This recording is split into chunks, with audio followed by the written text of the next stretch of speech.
Dear heroes, please come visit me at my dungeon. You definitely won't.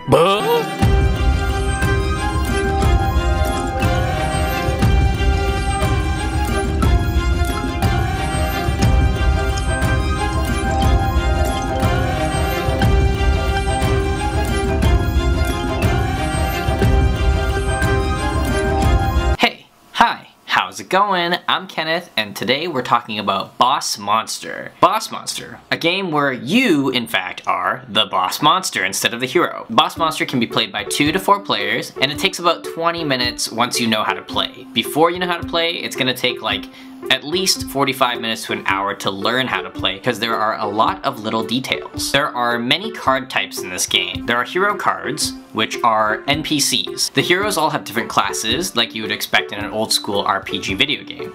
Cleric, Thief, Fighter, and Mage. They spawn solely to try to get through your dungeon. On each card there is a treasure symbol that indicates what lures them, and each one of these classes is attracted to a different type of loot. Holy symbols, books, swords, and money. There is the health, which shows how much damage you have to do to defeat one. The wound symbol, which shows how much damage it'll do to you. There is the soul count, which shows how many souls you get for defeating this hero. The ordinary heroes are worth 1 soul, and the epic heroes are worth 2 souls. And then there are epic heroes, which are basically the same as heroes, except they are stronger, have more health, and they can do more damage. And also, they don't start appearing until all of the regular heroes are drawn. And then there are the rooms, which are divided into 2 categories: monster rooms or trap rooms. The monster rooms have monsters in them. The trap rooms have traps in them. You can build up to 5 rooms for your dungeon. On each of the room cards, it shows you the effect or ability in the description here. It shows you how much damage this room can do, and it shows you how alluring this room is and what kind of treasures are in it. And then there are advanced rooms.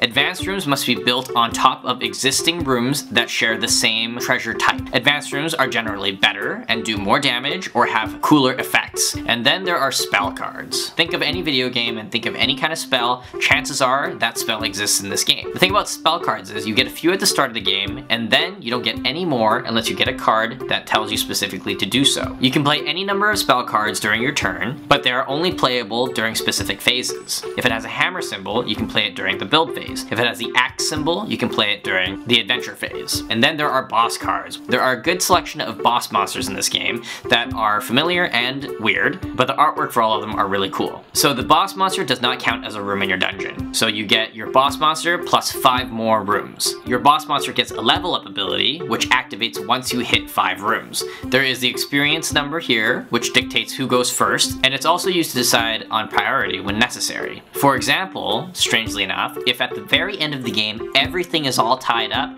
the player with the lower experience value is actually declared the winner. And then there is the treasure here, which does add to the total across all rooms. The game is set up like it's a side-scrolling video game of the 8-bit or 16-bit era, so the art style is all very pixel-like, and they're definitely trying to hit this art style, and I think they nail it. It looks awesome. So the way the game works is you build the dungeons that you're in charge of, appealing to heroes and adventurers by building rooms that have different types of treasure in them. Your objective is to kill the adventurers and collect 10 souls to win. The first player to do so is the winner. You can also lose by those same heroes. If your defenses aren't up to snuff and the heroes are too strong and they make it all the way through and reach your boss monster, you take a wound. If you take 5 wounds, you, as the boss monster, are a failure and you die.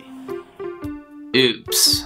To start the game, each player is dealt their boss monster, and then they're dealt their opening hand. At that point, everyone can put down their first room if they choose to, and then the game begins. This game is broken down into multiple phases. The first phase is the beginning of turn phase. At this point, the heroes appear in town, typically 1 hero per player. No epic heroes until all normal heroes have appeared already. And then each player draws a room card. At this point, the first player begins the build phase. In this phase, the players can build a new room. The rooms are laid out going left to right. The boss is on the furthest right side, and then the rooms are built out starting from there, moving to the left. So you can put some thought into how you want to build out your rooms. You can decide on what effects are hitting the heroes as they move through your dungeon. So in this phase, you can place a new room if you don't already have 5, or you can place new rooms over existing rooms, and then you play any applicable spell cards and activate the powers of whatever rooms that can be. The next phase is the bait phase. In this phase, we figure out which hero goes to which place. All we have to do is look at the treasure symbols on each of the heroes, and they they go to whichever player has the most total of that treasure in their dungeon. For example, if the hero is looking for money, then the player with the most rooms that have money is where that hero will go. If there are any heroes whose requirements are not met by the player's dungeons, that hero just remains in town and rolls over to the next turn until somebody can lure them. The next phase is the adventure phase. In this phase, heroes enter the dungeons one by one. As the heroes move through each room going left to right towards the boss, damage is applied and abilities are afflicted. They proceed through the dungeon until they either die from taking damage or from an ability. If the hero dies, they are placed in the boss monster's soul pile face down, indicating how many souls they are worth. If the hero survives through the dungeon and makes it all the way to the monster, they inflict wounds on the boss monster. They are then left face up in the boss monster's wound pile, indicating how much damage they have done. You then repeat these phases until a player has reached 10 souls, in that case they win, or has received 5 wounds, in that case they lose. So that's the game.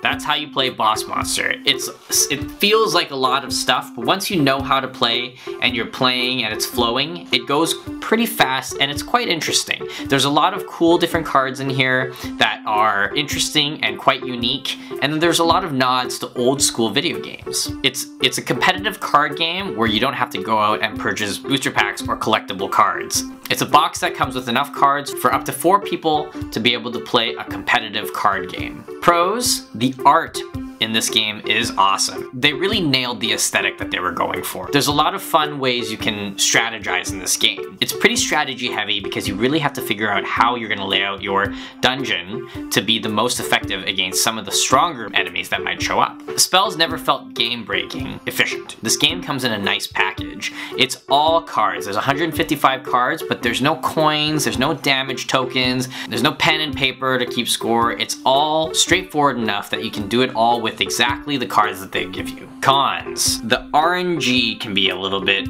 unforgiving. On my playthrough, I kept getting some of the worst cards and there was just no way to defend myself from some of these heroes. Maybe it was just a bad draw that time, but it felt like the other player just kept getting good spell after good spell and then a good room, and then they were able to just keep defending themselves with no real problems at all, and then I, on the other hand, just kept getting cards that were super weak or just didn't do anything special enough to help me get ahead. In that way, there is definitely a chance where you might have a really bad game that might sour your experience. So that's Boss Monster, a game that hits all the marks that I think they were trying to achieve aesthetically. This game goes for about $34 Canadian on Amazon. However, it's not a game that I would run out and go buy now that I've played it. I enjoyed it, and if it was presented to me again, I would happily play it, but owning my own copy does not feel like a necessity. In the end, it plays like another luck-based card game, but it's got a unique concept and a great art style that does help it stand out. It's the type of game that I think is perfect to help get new players into tabletop and other board games. The level of difficulty is quite low in this game,